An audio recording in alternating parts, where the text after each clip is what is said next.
The big day is almost here, the 2024 presidential election. And I know a lot of you are getting excited about this. I keep hearing this is the most important election ever. And maybe it is. Okay, but here's the thing, at least by my thinking. All of the issues that have us so divided right now in the country, in most Western countries, those problems are still going to be here today after the election. We've either got to fix those problems or they're just going to keep getting worse and we're going to keep becoming more divided until something breaks. And generally that's just not good when something breaks within a nation. Okay, and as near as I can tell, the single biggest issue we've got to fix is the lack of honesty, just lying. Okay, news media.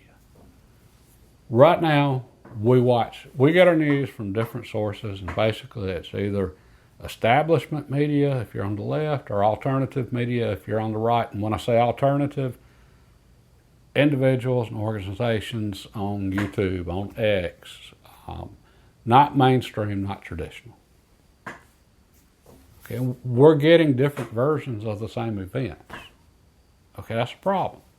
And perfect example. I work with two guys. They're good guys. We agree on so many things, except for anything political. And then we're just complete polar opposites. And that had me puzzled for a long time. How could we agree on so many things except for anything political? Well, then one morning, one of them, he was talking about something he saw on CNN. And then the light bulb went off for me, and I asked him, okay, where do you get your news from?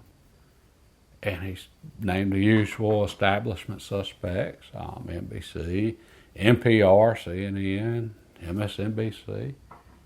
And then I asked him, okay, do you listen to any alternative news sources? He said, oh no, you can't believe anything those people say. Okay, and then I asked the other guy, okay, where do you get your news from? And he had the exact same answer, except for he was much more vocal about you can't believe anything on alternative media. Okay, well, hey, there's part of the problem right there. Okay, now, all of us believe that the side we're listening to is right. That's why we listen to them. We trust them. Okay, but one side's lying. Now, both sides are going to try to spin things, to make it sound like they won't. All right. But one side is just absolutely lying through their teeth, and it's establishment media. Okay, and the reason I say that is I can just go through item after item after item and prove they're lying through their teeth. Joe Biden. Yeah, y'all remember him, don't you? He's still president.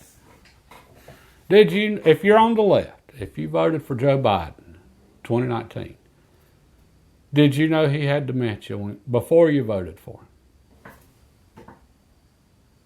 Okay, I knew he had dementia before you voted for him. It's because I don't listen to establishment media very much. I got to see all of the clips where you could just see him just completely lost. And I'm not making fun of him. I think it's absolutely horrible that he has that. It is a horrible disease. But you got to see the polished versions, the edited versions. Okay, he looks like he knows what he's talking about there, and he's doing pretty good. How many of you still thought he was mentally functional right up until the debate with Trump, and all of a sudden the whole world could see he has dementia? Okay, and that didn't just suddenly appear. He had dementia for a long time. It just had been progressively getting worse until that moment came, and they just couldn't hide that anymore. Okay, well, it's only the left watching the establishment media that was surprised to find out he had dementia. Hunter Biden laptop. Oh, that's a Russian hoax. No, it isn't, and they all knew it, and it wouldn't have took a good reporter but about 2 seconds to figure out it wasn't, because all he had to do was go in and check the emails. He just contact a few people on the email list and just verify, hey, did Hunter Biden send you an email on this date, this subject? They didn't do that. Okay, why didn't they do that? Because they didn't want you to know that. Again, we can just keep going, item after item. Covington kids. How many of you remember that group of kids from Covington, Illinois, I think? They go to Washington, D.C. They're wearing MAGA caps, and there's a video clip showing one of the kids up in the face of this elderly Native American, and the whole world's mad at the kid. Oh, look at that little punk teenager. And people were ready to track him down and beat him up. They were trying to find him. But then the rest of that video clip comes out, and it turns out it was the poor elderly Native American that was causing the problems and up in that kid's face. And the kid just didn't know what to do. I mean, all of a sudden he's got this guy in his face, this crazy guy. The kid won a lot of money off that too, by the way. I forget how much the Washington, I don't know if it was ever released, how much the Washington Post settled for I'm pretty sure it's out of court. The kid was suing him for $250 million, and they reached a settlement. Okay, and he sued many other outlets also. I don't know how those turned out, but they were lying. It was obvious. Okay, so we've got an issue there. This is, after all, a representative democracy. This doesn't work without a well-informed citizenry, and half the citizenry can't be believing lies for this to function. Okay, so how do we fix that problem? If we fix that problem, so many of our issues are going to disappear right there. Okay, I don't know how we fix it though. At this point, any of you that watch establishment media, if you don't know they're lying to you by now, it's because you just don't want to know. I don't know how to fix that. Okay, now let's take this a step further on the lying. Okay, finances, money, government. Okay, 2008, everything crashes, Federal Reserve comes in and bails out corporate America, basically. Too big to fail. Okay, so these banks are too big to fail. We got to save them. Now we got to save the car companies. And anyway, okay, if the government hadn't stepped in, it would have been bad. We would probably just now be really emerging from that depression. But things would have got fixed. As is, they didn't get fixed. The can just got kicked down the road. And then that's why so many of the prices are what they are now, housing. A perfect example of what I'm talking about is someone I know who's also very liberal. He posted a meme showing where the stock market's at. Talking about, it's gone up in value X amount percent. The economy's great. It's a lie. He just doesn't realize it. Now, that was not intentional on his part. Okay, the stock market's where it is because the government's been pumping so much money in it, and now the whole nation is $35 trillion in debt. Okay, the stock market should not be where it is. It's completely overvalued. Okay, we're not able to have an honest conversation about this within our society, though. And this is a lot more complicated here, okay? If you've got a 401k, your retirement's looking great. Stocks keep going up. Everything's great. Except for it's not. This is the biggest bubble in human history, and it's waiting to pop.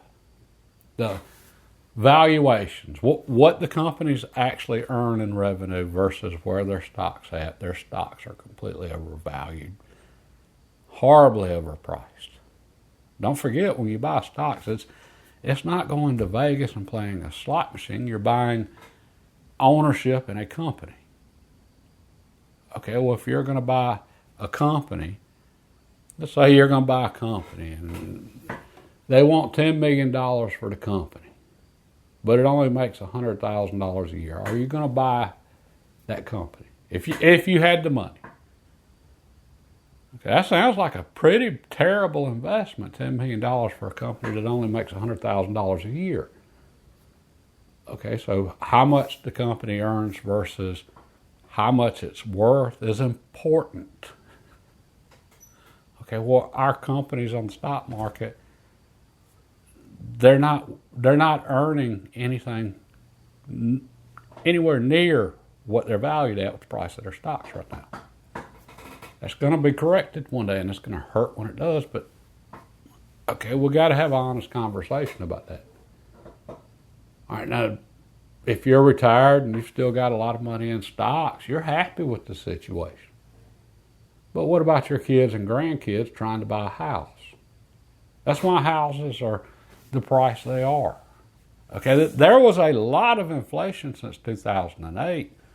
They just did a really great job of hiding it because you didn't see it at the grocery store. But you saw it in asset prices.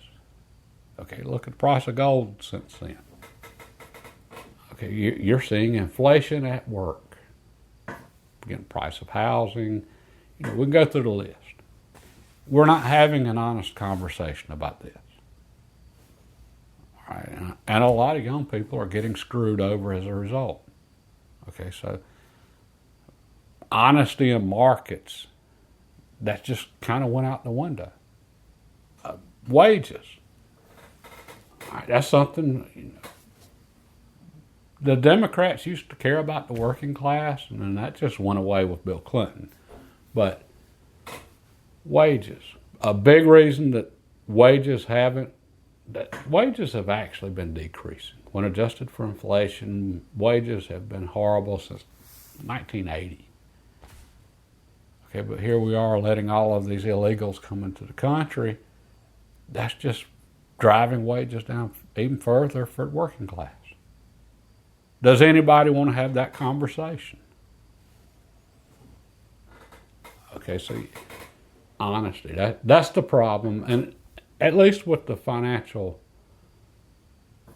areas, it is technical there, and it's harder to have a conversation, an honest conversation about what's going on there. But we can see it. So we should be attempting to have that conversation and just be honest about what it is. And that's the big difference between now and what I remember when I was young. Okay, I remember you had Republicans, you had Democrats, and the disagreements were over minor things. Okay, we all agreed that the country needs to be safe. Okay, so how much are we going to spend on defense? And that was the argument. Okay, conservatives wanted to spend more, liberals wanted to spend less. Okay, we need to help out people that need help. Liberals wanted to give them more help, conservatives less. And then that was the debate. Just basic numbers. What can we do here? And the compromise was reached. Everybody's happy, or at least as happy as they could be. Now we're not even agreeing on what the truth is, much less figuring out the details on how to solve these issues. That's going to be our downfall right there, regardless of who wins this election. Okay, now with all of that said, here's my prediction. Trump wins in a landslide. I have nothing to base that on except for I've never seen so many people going out and voting and taking this election seriously. And just with all of the inflation that we've had over the past 4 years. Okay, most people aren't very well informed on the issues, especially if they listen to establishment media. But everybody can see that the grocery prices are through the roof and the gas prices are high, and everybody's feeling this economically. Okay, so just on that alone, I think Trump's going to get elected. If Trump does get elected, I think we're going into a recession. If he brings on Elon and Elon cuts spending with the government like he says he's going to do, well, government spending's what's been pumping up the economy and keeping it artificially looking good. You take away that spending and it's not going to artificially look good anymore, but after a certain period of time, things will start to get better. And I think that's the route we should take. Okay, if Kamala gets elected. More of the same. Okay, so asset prices just keep going up, stocks keep going up. We'll get more quantitative easing. Powell's probably going to get replaced under her watch, and they'll bring in somebody that they're all for modern monetary theory, government spending. Okay, and then that's just going to keep going until it can't. What's the old saying about socialism? The problem with socialism is it works great until you run out of other people's money to spend. Okay, anyway, that's just where I see this going. We'll find out at least on who's going to win in a couple of weeks anyway. God bless and have a great day.